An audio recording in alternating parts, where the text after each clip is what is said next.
भी कोई भी प्रॉब्लम नहीं आएगी। रेलवे के लिए साइंस की जिम्मेदारी मेरी है। आज से मैं आपको पूरा तीनों ही सब्जेक्ट का कंप्लीट साइंस करवा दूंगा, इससे बाहर भी नहीं जाएगा आपका क्वेश्चन। आप मेरा लेवल, मेरे क्वेश्चनों का लेवल देखिए अभी, आप कितने डीपली क्वेश्चन मिलेंगे आपको, कितने अच्छे क्वेश्चन मिलेंगे। आप क्वेश्चन बना के देखिए, आप 30 में से अगर 25 से 28 क्वेश्चन, 25 क्वेश्चन बना पा रहे हो ना, तो आपका तो आपकी बहुत बेहतरीन तैयारी है। आप एक बार प्रैक्टिस सेट लगा के देखिए। चलिए स्टार्ट करते हैं।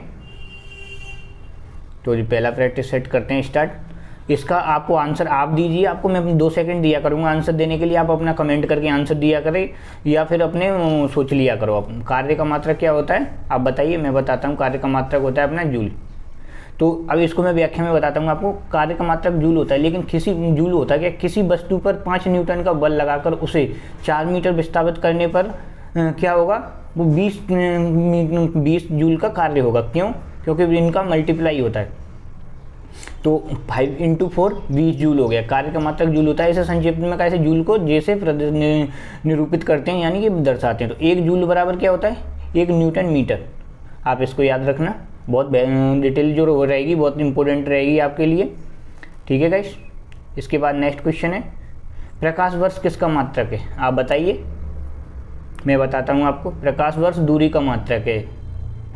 प्रकाश वर्ष जो है, प्रकाश वर्ष एक वर्ष में तय की गई दूरी को एक प्रकाश वर्ष कहते हैं। अतः प्रकाश वर्ष दूरी का मात्रक है। एक प्रकाश वर्ष कितने के बराबर होता है, ये कई बार पूछा जाता है, बहुत इंपॉर्टेंट फैक्ट है, इसको याद रखना आप। 9.46 × 10⁻15 मीटर। एक प्रकाश वर्ष कितने के बराबर होता है, ये अभी भी पूछा गया था टेक्नीशियन में। एक प्रकाश वर्ष होता है 9.46 × 10⁻15 मीटर। खगोलीय दूरी को मापने की ये सबसे बड़ी इकाई क्या है, पारसेक है। ये भी आप बहुत इंपॉर्टेंट क्वेश्चन है कि खगोलीय दूरी को मापने की सबसे बड़ी इकाई क्या है, तो आप याद रखना ये पारसेक है। ठीक है गाइस। अब नेक्स्ट क्वेश्चन है अपना, निम्नलिखित में से कौन सी मात्रा जड़त्व का माप है, मतलब जड़त्व को किस में मापा जाता है, आप आंसर दीजिए। वेग, त्वरण, द्रव्यमान, भार। इसका राइट आंसर है द्रव्यमान। अपन जड़त्व को क्या मानते हैं, द्रव्यमान में। तो द्रव्यमान किसी वस्तु का वह गुण है, क्या गुण है, जो उस वस्तु के त्वरण का विरोध करता है। मतलब द्रव्यमान एक ऐसा गुण है कि किसी भी पदार्थ का वह मूलभूत गुण है जो उस पदार्थ के त्वरण का विरोध करता है। सरल भाषा में द्रव्यमान से हमें किसी वस्तु का वजन और गुरुत्वाकर्षण के प्रति उसके आकर्षण या शक्ति का पता चलता है। जैसे कि किसी में द्रव्यमान नहीं होता तो वो चीज़ नीचे रुकती ही नहीं है, वो अपने आप ऊपर चले जाए। जैसे कि धुआं, इसमें कोई द्रव्यमान नहीं रहता तो उसको आकर्षण, न तो उस पर गुरुत्वाकर्षण बल का कार्य होता है, नहीं आकर्षण बल शक्ति कोई भी कार्य करती है, इसीलिए वो ऊपर चला जाता है। आप सोचते होगे ना, आज तक आप यही सोचते हो कि धुआं नीचे क्यों नहीं रहता, ऊपर क्यों उठता है। ऊपर इसीलिए उठता है कि उसमें कोई भी द्रव्यमान नहीं रहता। ओके गाइस, ऐसे समझ में आ गया होगा आपको ये फैक्ट। चलिए अपना नेक्स्ट क्वेश्चन, चलिए अपना 4th क्वेश्चन स्टार्ट करते हैं। 4th क्वेश्चन है अपना, इनको इकाइयाँ हैं, इनको मिलाना है। तो आप अपना राइट आंसर दीजिए, मैं बताता हूँ इसका राइट आंसर क्या है। इसका राइट आंसर देखो, पहले उच्च वेग की इकाई क्या होती है, उच्च वेग किसकी इकाई होती है आपको, मेक। उच्च वेग मेक। तरंग दैर्घ्य किसकी इकाई होती है, एंगस्ट्रॉम। तो आप देख सकते हो इसका उच्च वेग का मतलब फर्स्ट, उसके बाद तरंग दैर्घ्य एंगस्ट्रॉम किस में है, इन दोनों में है, सी वाले में भी है। उसके बाद दाब का मात्रक क्या होता है, पास्कल, तो सी का थर्ड। और ऊर्जा का मात्रक क्या होता है, जूल। तो इसका राइट आंसर क्या होगा अपना, सी होगा। ठीक है, चलो मैं व्याख्या करा देता हूँ। तो फ्लूइड मतलब कि द्रव्यांत्रिकी के संदर्भ में मेक संख्या किसी माध्यम के सापेक्ष वेग तथा उस माध्यम में ध्वनि की चाल का अनुपात होती है। क्या होती है, द्रव्यांत्रिकी के संदर्भ में मेक संख्या किसी माध्यम के सापेक्ष वेग तथा उस माध्यम में ध्वनि की चाल का अनुपात होती है। यह मेक उच्च वेग को प्रदर्शित करने के हेतु प्रयुक्त किया जाता है। तरंग दैर्घ्य का मापन एंगस्ट्रॉम में किया जाता है, जबकि दाब का मात्रक पास्कल होता है तथा ऊर्जा का मात्रक क्या होता है, जूल होता है। ऊर्जा का मात्रक होता है जूल। ठीक है, तो आपको डेफिनेशन, एक्सप्लेनेशन सब अच्छा लग रहा हो, क्वेश्चन अच्छे लग रहे हो, तो आप इसको सब्सक्राइब कर लीजिए चैनल को और बेल आइकन कर लीजिए, जिससे कि आगे मैं वीडियो डालूंगा आपको मिल सकें। चलो नेक्स्ट क्वेश्चन है अपना। नेक्स्ट क्वेश्चन भी इकाइयों से ही रिलेटेड है। नेक्स्ट क्वेश्चन है अपना 5th। जूल इकाई की इकाई बताई थी मैंने अभी, आपको पता होगा। वॉट इकाई की होती है, धारा की होती है। एम्पियर धारा की, देख सकते हो आप। तो इसका राइट आंसर होगा अपना जूल। जूल का एक इकाई होती है, जैसे कि आपको पता है धारा की, एम्पियर,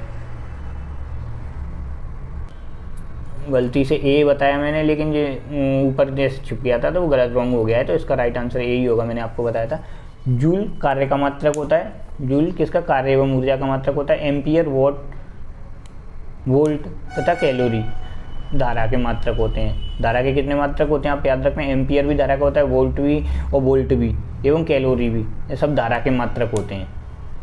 ठीक है, सामर्थ्य, विभवांतर और ऊष्मा के मात्रक हैं। सामर्थ्य और विभवांतर किसके मात्रक हैं, ऊष्मा के। ओके, चलो नेक्स्ट क्वेश्चन, नेक्स्ट 6 नंबर का क्वेश्चन है अपना, ये भी इकाइयों से रिलेटेड है। त्वरण किसकी इकाई होती है, त्वरण की इकाई क्या होती है, बल की इकाई क्या होती है। तो त्वरण की इकाई आपको पता होगा, अपना राइट आंसर कीजिए, मैं बता रहा हूँ। त्वरण की इकाई होती है अपनी न्यूटन प्रति सेकेंड स्क्वायर, यानी कि फोर्थ वाला, ए का क्या होगा, फोर्थ। ठीक है, तो ए का फोर्थ तो मुझे इसमें डी में ही दिख रहा है। उसके बाद बल की इकाई क्या होती है, न्यूटन, तो थर्ड, बी का न्यूटन थर्ड, ये भी फोर्थ में ही है, तो इसका राइट आंसर हो जाएगा अपना। अगर आपको एक भी पता है तो इसका सही आंसर हो जाता है डी वाला। चलिए अपन करते हैं इसकी फिर डेफिनेशन कर, डिटेल एक्सप्लेनेशन समझते हैं। इसका राइट आंसर फोर्थ हो गया। इसकी डिटेल डेफिनेशन और एक्सप्लेनेशन है, त्वरण त्वरण क्या होता है, किसी गतिमान वस्तु के वेग में प्रति एकांक समय अंतराल में होने वाले परिवर्तन को क्या कहते हैं अपन, एकांक समय अंतराल में होने वाले परिवर्तन को इकाई त्वरण कहते हैं। इकाई मात्रक मीटर प्रति सेकंड स्क्वायर होता है। बल का मात्रक क्या होता है, न्यूटन होता है। वो आवेग का मात्रक आपको पता है न्यूटन सेकंड होता है। ओके, वो कार्य का मात्रक जूल होता है, आपको अच्छे से पता होगा। ठीक है, नेक्स्ट क्वेश्चन है अपना। तो देखिए मैं अपने आपको अच्छे लेवल के क्वेश्चन करा दूँगा, ऐसा नहीं है। निम्नलिखित में से समय का मात्रक क्या नहीं है, तो आपको पता होगा समय का मात्रक क्या नहीं है। इसमें से आपको पता है अधिवर्ष समय का मात्रक होता है, चंद्रवर्ष चंद्रमाह भी समय का मात्रक होता है। निम्नलिखित में समय का मात्रक क्या है, तो समय का मात्रक नहीं है। प्रकाश वर्ष अभी मैंने बताया आपको, काय का मात्रक है, दूरी का, तो इसका राइट आंसर होगा प्रकाश वर्ष। तो प्रकाश वर्ष एक वर्ष में तय की गई दूरी को एक प्रकाश वर्ष कहते हैं। अतः एक प्रकाश वर्ष दूरी का मात्रक होता है। क्या होता है, प्रकाश वर्ष दूरी का मात्रक होता है, जैसा कि मैं पहले बता चुका हूँ आपको। एक प्रकाश वर्ष बराबर 9.46 × 10⁻⁴ कितने मीटर होता है, 15 मीटर। मैं आपको पहले बता चुका हूँ। खगोलीय दूरी को मापने की सबसे बड़ी इकाई क्या है, पार्सेक। ये आपको बहुत इंपॉर्टेंट क्वेश्चन है, इसको याद रखना डेफिनेशन को, कि एक प्रकाश बराबर 9.46 × 10⁻15 मीटर होता है, और खगोलीय दूरी को मापने की सबसे बड़ी इकाई क्या है, पार्सेक। ओके, अपना नेक्स्ट क्वेश्चन है 8 नंबर का। तो पार्सेक की इकाई है, मैंने जो अभी बताया वही इसमें क्वेश्चन में दे दिया है कि पार्सेक किसकी इकाई है, क्योंकि इंपॉर्टेंट है, इसीलिए टेक्निकल टीम ने इसका क्वेश्चन बना के दिया है आपको।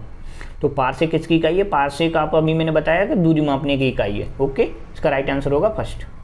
पार्सेक दूरी मापने की खगोलीय इकाई है। खगोलीय इकाई तो है पर लेकिन ये कितने के बराबर होती है, ये आज तक मुझे लग रहा है आपको शायद किसी ने भी नहीं कराया होगा। यह होती है 31 ट्रिलियन किलोमीटर के बराबर। कितने, 31 ट्रिलियन, यानी कि 31 ट्रिलियन किलोमीटर के लगभग बराबर। आप समझ सकते हो कितना होता है, हमारी समझ से सोच से परे हो बहुत ज़्यादा।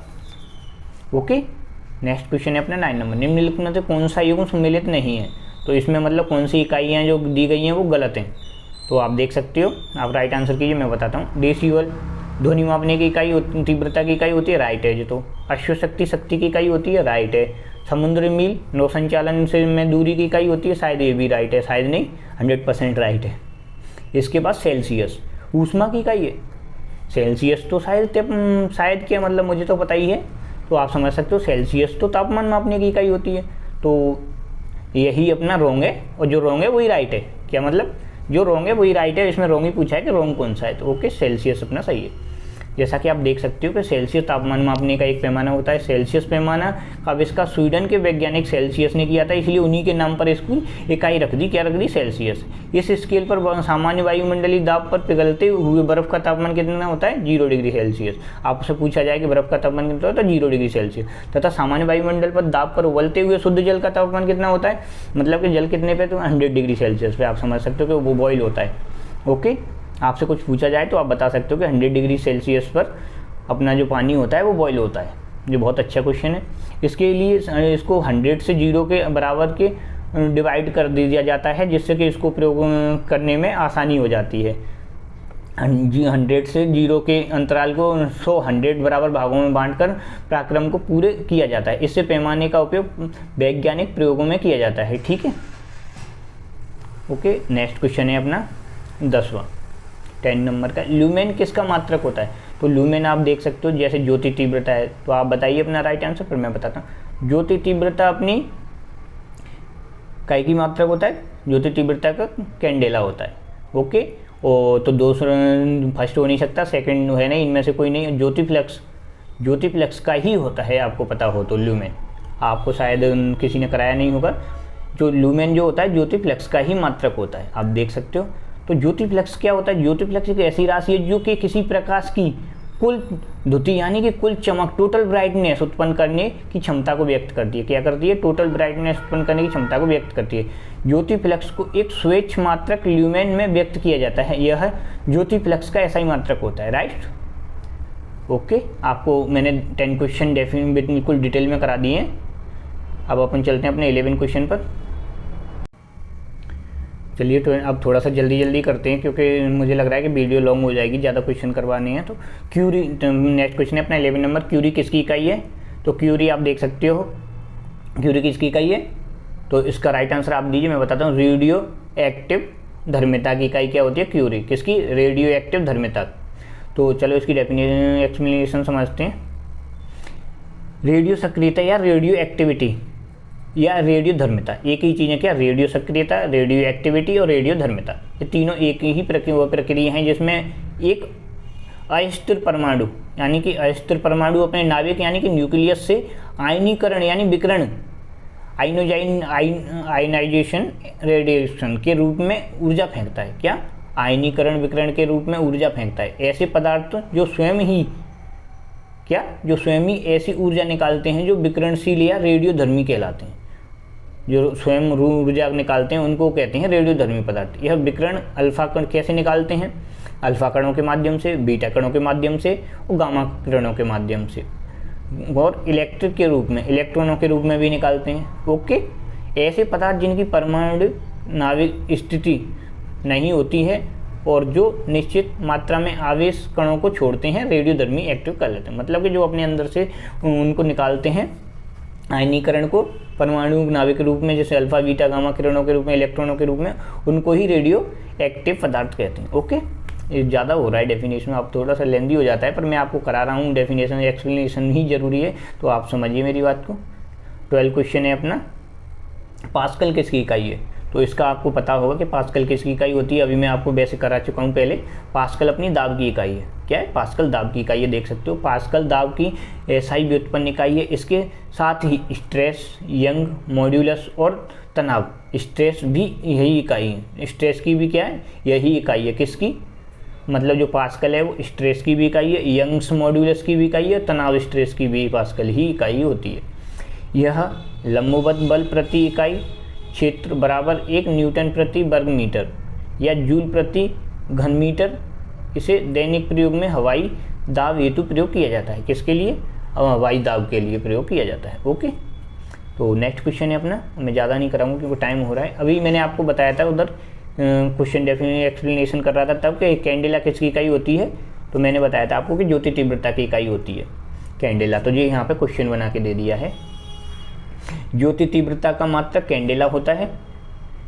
मानव स्रोत के खुले मुख के 1 सेमी क्षेत्रफल की ज्योति तीव्रता 1/60 वहाँ एक कैंडेला कहलाता है। कितना? 1/60 जो होता है आकार, उसको एक कैंडेला कहते हैं जब स्रोत का ताप प्लेटिनम के गलनांक के बराबर होता है। ओके, इसको आप अच्छे से समझो। ओके, नेक्स्ट क्वेश्चन है 14 क्वेश्चन। जूल निम्नलिखित में से किसकी इकाई? जूल में कई बार बता चुका आपको कि जूल अपनी ऊर्जा की इकाई है। मैं डेफिनेशन एक्सप्लेनेशन में भी बता चुका। तो अंतर्राष्ट्रीय क्या है? जे से प्रदर्शित करते हैं। अंतर्राष्ट्रीय इकाई प्रणाली के अंतर्गत